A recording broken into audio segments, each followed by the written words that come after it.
was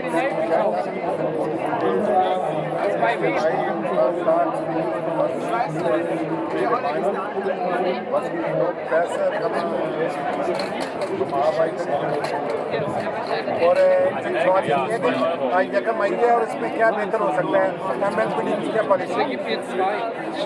Ja, wir sind hier von der MLPD, der Marxistisch-Leninistischen Partei Deutschlands, am 1. Mai, dem Internationalen Kampftag der Arbeiterklasse. Wir stellen dieses Jahr besonders ein neues Ansehen für den echten Sozialismus in den Mittelpunkt.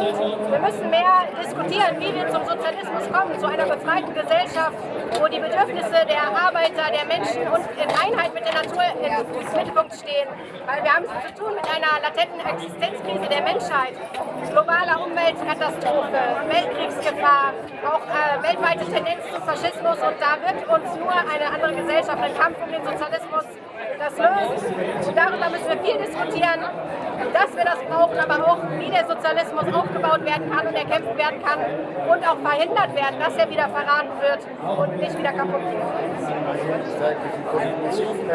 कहना यह कि MLPD की पॉलिसी है कि इसके यकमई मजदूरों के दिन के लिहाज से हमें मजीद आपस में बहस करनी चाहिए कि हम मजीद क्या बेहतर कर सकते हैं, और जो बेहतर है मौसम के बारे में या दुनिया में जो जंगें हो रही हैं और उसकी वजह से हालात ख़राब हो रहे हैं उस पर बहस करनी चाहिए। और हमें MLPD इस पर बहुत काम कर रही है और हम मज़ीद काम करेंगे और लोगों से मिलजुल के हम इसको मज़ीद बेहतर करेंगे।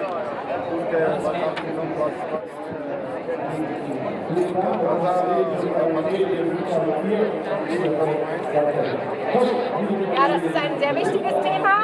Wir sagen, stoppt den Völkermord in Gaza. Das ist auch eine unserer Forderungen jetzt zur Europawahl.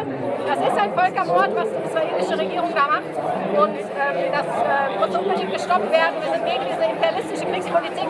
Wir wenden uns aber auch gegen die Hamas. Die Hamas ist eine faschistische Kraft. Und sowas wie dieser Terroranschlag im Oktober hat der israelischen Regierung erst den Vorwand geliefert, diesen Völkermord anzuzetteln. Eine Perspektive für den palästinensischen Befreiungskampf im Sozialismus, wo die palästinensische Bevölkerung und die israelische Bevölkerung sich gemeinsam befreien können von unseren imperialistischen Mächten, die da den Weg ziehen auf der Seite von Israel, die israelische Regierung mit der NATO und den USA im Rücken, bei der Hamas steht der Iran, Saudi-Arabien, andere neue imperialistische Kräfte dahinter. Und wir stehen für Frieden und gegen Kampf gegen diese Menschen. ये कहना यह है कि जो फलस्तीन में जंग हो रही है ये अच्छी बात नहीं है, इसको रुकना चाहिए और इसराइल को स्टॉप करनी चाहिए बमबारी, और इसके साथ हमास ने जो टेररिस्ट एक्ट किया है वो भी काबिल मजम्मत है। और ये बहुत सारी ताकतें इधर उधर साथ दे रही हैं, जिसमें ईरान है, सऊदी अरब है या अमेरिका है, ये सारे मिलकर के अपने मफादात की जंग कर रहे हैं और इसका ईंधन बच्चे और बूढ़े और आम होशियारी बन रहे हैं।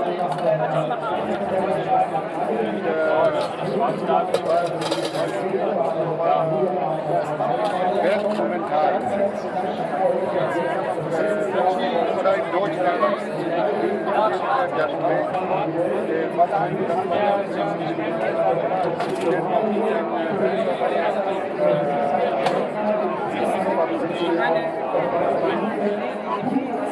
Also die Menschen in Deutschland haben es ja mit vielen Problemen im Moment zu tun. Die ganze Frage von der Inflation, die Leute haben immer weniger Geld, kämpfen um Löhne. Und bei Opel im Moment ganz wichtig der Kampf um die Übernahme von Leiharbeitern. In ganz vielen Industriebetrieben werden Arbeiter entlassen, werden Leiharbeiter entlassen. Und wir unterstützen das, die Arbeiter selber ihre Kämpfe organisieren. Und ich sage Ihnen mehr, dafür auch streiken. Das ist bei uns ein ganz wichtiges Thema. Und man muss das aber auch immer verbinden mit der Diskussion über eine gesellschaftliche Perspektive. Denn im Sozialismus, im Kapitalismus werden die Arbeiter immer unterdrückt, ausgebeutet, werden Stellen abgebaut. Also wir müssen diese gesellschaftliche Perspektive immer के हालात खराब है। ये मुस्लिम जो कंपनियाँ हैं, जो लाई कंपनियाँ जो बंदे को हायर करती हैं वो आगे बेचती हैं, वो सहूलतें कम दे रही हैं और उसके लिए हम जंग कर रहे हैं। और ये सारी कैपिटलिज्म ये सरमायादार निज़ाम है जो हावी हो रहा है, इसको हमने रोकना है और इसमें हर आदमी को बराबर का हकूक़ मिलने चाहिए। जो वो मेहनत कर रहा है लेबर उसको उसकी मेहनत मिलनी चाहिए। ये MLPD की पॉलिसी है। बहुत शुक्रिया। ये साहब के बारे में थोड़ा बात कराना चाहती है। Das ist nur sehr wichtig. Die MLPD hat im Herbst ein Buch rausgebracht, Globale Umweltkatastrophe hat begonnen. Damit müssen wir uns alle auseinandersetzen. Das wird die ganze Welt betreffen oder betrifft es auch heute schon. Und wir brauchen einen Kampf um den Sozialismus, müssen uns da beschleunigt damit auseinandersetzen und kämpfen, um die Menschheit vor der globalen Umweltkatastrophe zu retten. Und dafür ist dieses Buch sehr wichtig und analysiert das sehr tiefgründig. ये इन्होंने MLPD की किताब लिखी थी अक्टूबर, जिसमें ये बताया गया कि जो मौसमी तब्दीलियाँ पैदा हो रही हैं उसके क्या खतरात हैं और क्या उसके असरात हैं और आने वाला वक्त कितना खौफनाक होगा। उस हमें बैठ के उस पर बहस करनी चाहिए और ये कैपिटलिज्म उसको हमने रद्द करना है और हमने आइंदा आने वाली नस्लों को की बका के लिए मिलजुल के काम करना है। ये MLPD की बुनियादी पॉलिसी है ये। बहुत शुक्रिया कह रही है।